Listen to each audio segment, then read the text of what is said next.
Hi everybody and welcome to Seeking the Sacred Earth. I just wanted to pop on and make a quick video because we are ramping up to a full moon lunar eclipse on Tuesday. And this mama is poppin'. So there's two ways to handle this. We can sort of be unconscious and not really deal with it and sort of go about our business, and it can be reflected in conflict in outer ways, things being taken from us and maybe we're not ready, or we can use this time to really deal with some internal conflict we're having about our self-worth, how we nurture ourselves, and we can let go of grudge flashpoints, of places where we're being unforgiving, of judgment.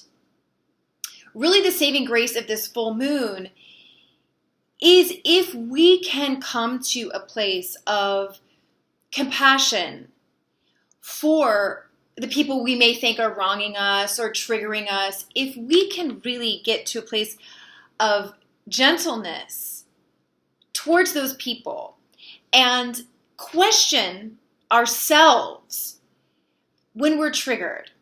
Question, when was the first time I felt this feeling?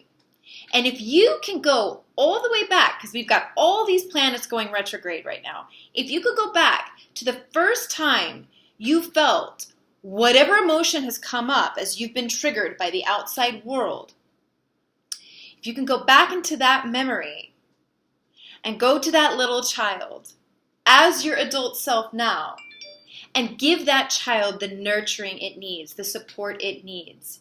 On the other side of this lunar eclipse, you are going to be reborn. There will be a feeling of rebirth. If we can deal with the parts of ourselves that are in conflict, if we can deal with that in meditation, in journaling, and therapy, then it's less likely to be something that confronts us in the outside. And if we are being confronted right now in this full moon energy, because a full moon is when the moon is opposite the sun, it's a polarity, it's a pull, it's the yin and yang. If we can look at that within ourselves, we're less likely to be opposed by people in our life.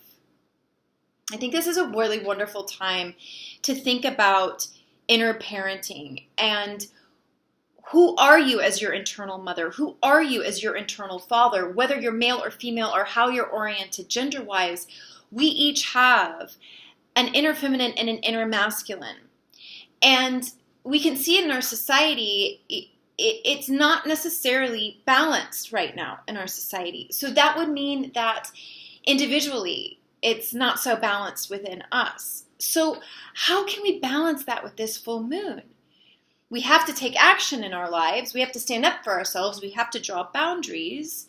But we also must take a step back and nurture the self until it's completely ready to engage with others in a mindful and compassionate way so that we're not increasing the chaos and the conflict in the world. So it's a call to self-nurture.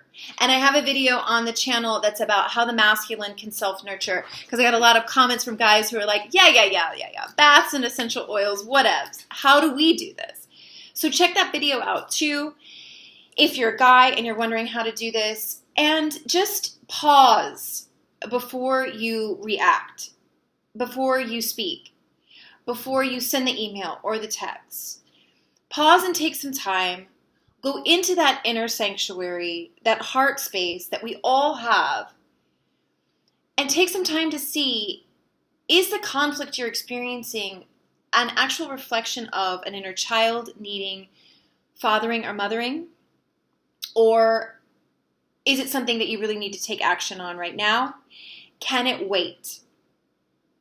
So it's a time to really think about, like, what are the people in our world and the circumstances in our outside world, what are they saying to us about what we need to take care of inside? You know, I work with clients on a one-on-one personal level, and we're dealing very intimately with a lot of different issues, trauma, childhood issues, fears now in society. And one of the main things I have everybody do is find in a meditative space, what does their heart center look like if it was to manifest itself? For me, mine is like this beautiful, it's turned into so many things now. It's like a cliffside on a beach next to the ocean, and it's turned into plains and mountains, and there's all sorts of regions for me to explore when I'm in meditation. But the most important part about knowing what your heart space represents in meditation, and you let it come into form, is that these archetypes will present themselves. The inner child, the internal mother, the internal father. And it goes on and on. There's so many different archetypes because humans are complex and magical creatures. We may seem like we're in one entity in a skin suit, but we're a fractal of all things. I always ask clients after the first session to begin going into the heart space and looking at the first archetypes that want to present themselves, because that is where the healing is needed. And to dialogue with these characters like they're characters in a book or a TV show or a movie, and see what they have to say about your internal state.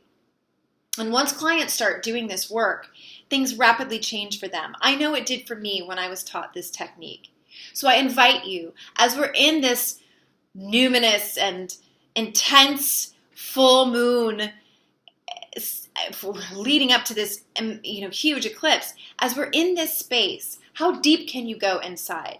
Before you take your energy and give it away to conflict or to anger in the outside world, can you take it back and put it inside of yourself? Can you use it to heal yourself? That's the challenge. Believe me, I'm in it too. Because no matter what, the cosmic weather is here to help us expand, to help us grow. And growth isn't always easy, and it's not always pretty. Sometimes it can be quite bloody and messy, like birth itself. So be easy with yourself. Be gentle with the people around you. We're all feeling this. And I hope you guys enjoyed this video. If you think it will resonate with someone that you love, please send it. Please like it, subscribe to the channel, check out the website where there's so many other videos. Loving you all, wishing you peace during this eclipse.